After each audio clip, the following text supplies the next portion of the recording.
Chapter 19, The Breach of Contract and Remedies, by Gabrielle Krakis. Breach of contract, which we learned about in the last chapter, Chapter 18. To review, breach of contract is when one of two parties doesn't perform the duties agreed upon in the contract, therefore breaking the contract.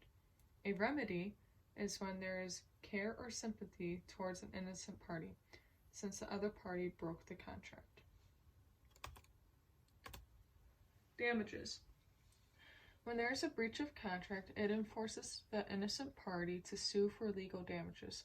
There are 4 different wide-ranging categories for damages. The first is compensatory damages, which is the non-breaching party suffers for the loss of the bargain. This is mainly to cover direct losses and direct costs. The second is consequential damages. These are damages that can easily be proven that the third party didn't meet the requirements of the contract. Therefore, they breached the contract. Consequential damages is also well known as special damages. The third is punitive damages. Punitive damages is pretty much when there are damages for legal reasons. Punitive damages are made to punish the wrongdoer of the contract. The fourth is nominal damages. Nominal damages. This is when the innocent party gets a very, very, very small legal award, usually no more than $5, because there was no actual damage or financial loss from the breach of contract. Negation of damages. This is a contract is when the party who was hurt by the breach in contract discussed to minimize the damages that resulted from the breach. Liquidated damages versus penalties. Liquidated damages, or as well known as fixed damages, is when the contract has a certain amount of money that has been paid in case of any future damages in the contract.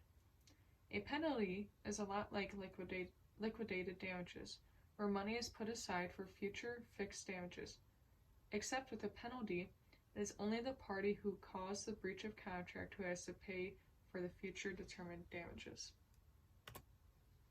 Equitable remedies. This is when the innocent, non-breaching party may ask the court for an equitable remedy. This includes a specific performance, reformation, rescission, and restitution. A rescission is when you try to undo something, like trying to terminate the contract and starting a new one.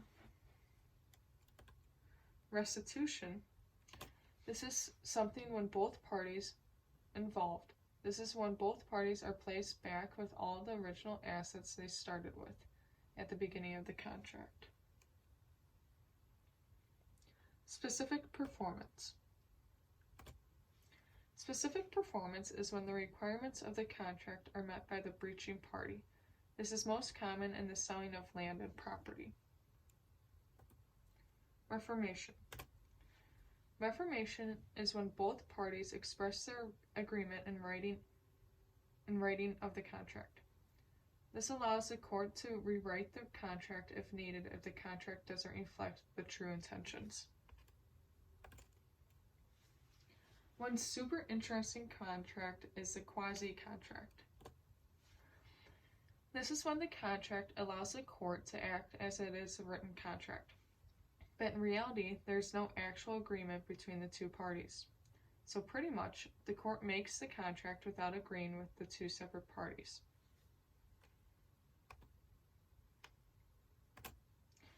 Very rarely, the innocent party is willing to accept a defective performance of the contract.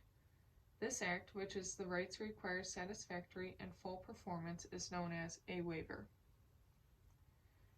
One consequence of a waiver is that the innocent party cannot make changes on it after the breach. The contract continues as if the breach never happened. The end.